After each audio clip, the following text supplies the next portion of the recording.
A watery gold sunrise lights the turbulent water, the wild beauty of the Suffolk coast. The crumbling cliff edge is just meters away.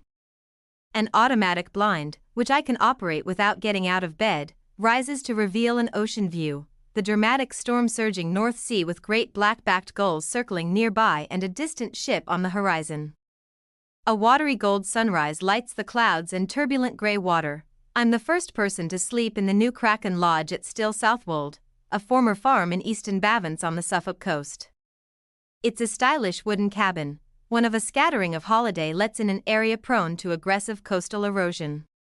The owner, N. Jones, describes the challenges of living on a coast that is rapidly receding in the face of climate-exacerbated storms. The waves have eroded more than 40 hectares, 100 acres, and the family business is no longer a viable farm.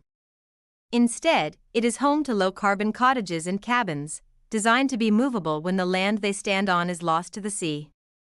The latest projects include a seaview sauna and a dune hut on the beach for reflexology treatments with the sea and waves as the backdrop. By train, bus and on foot, I'm here for the beaches, marshes, heathland and villages. Arriving at sunset, Still Southwold feels wild and remote, with lapwings flapping through the twilight like huge bats, but Southwold Pier is just an easy 10-minute walk away. Heading to the bus stop next morning, I notice plumes of spray behind the beach huts. Waves are crashing over the concrete promenade near the pier. There's a contrast between the brightly painted row of huts, with their candy stripes and stained glass dolphins, and the heaving, uncontainable ocean behind them. It's a worrying sign, as the path I've chosen today is only walkable at low tide. Erosion means the official coast path between Lowestoft and Southwold has been mostly rerouted inland and the soft cliff edges are perilous. A 20-minute bus ride from the end of Pier Avenue brings me to Kessingland, a village just south of Lowestoft. Heading for the coast, with supplies from Bushel's Bakery, I soon reach Rider Haggard Lane.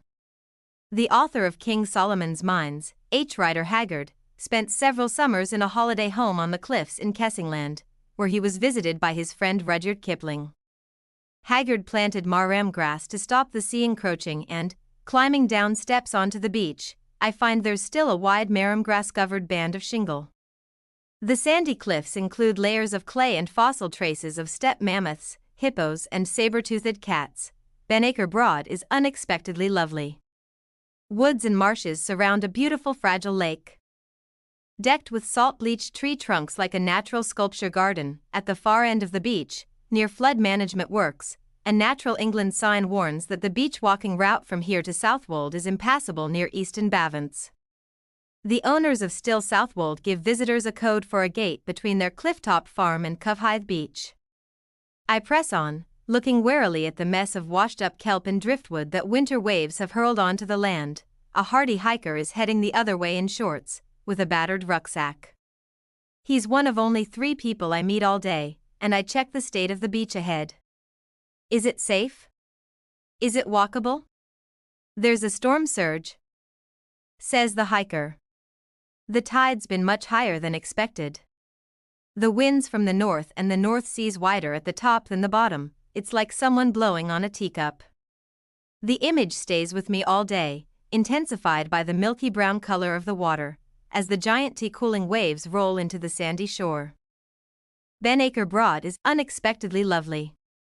A loop of woods and marshes surrounds a beautiful and fragile lake, cut off from the sea by a shifting bank of sand and shingle, decked with salt-bleached roots and tree trunks like a natural sculpture garden. The coast here has retreated more than 500 meters in the last couple of centuries, and saltwater now often breaches the bird-rich lake. I eat my sandwich in the sheltered bird hide, listening for resident warblers in the reeds, but hear only the roar of the sea. The atmospheric ruins of a huge medieval church stand on the cliffs above Benacre. St. Andrew's, Covehithe is now just the tall 14th-century tower and a smaller thatched building, under decaying arches, with the old octagonal carved font inside. At the end of the lane from church to coast, a red warning sign says footpath closed where the old coastal path ends abruptly on the collapsed cliff edge.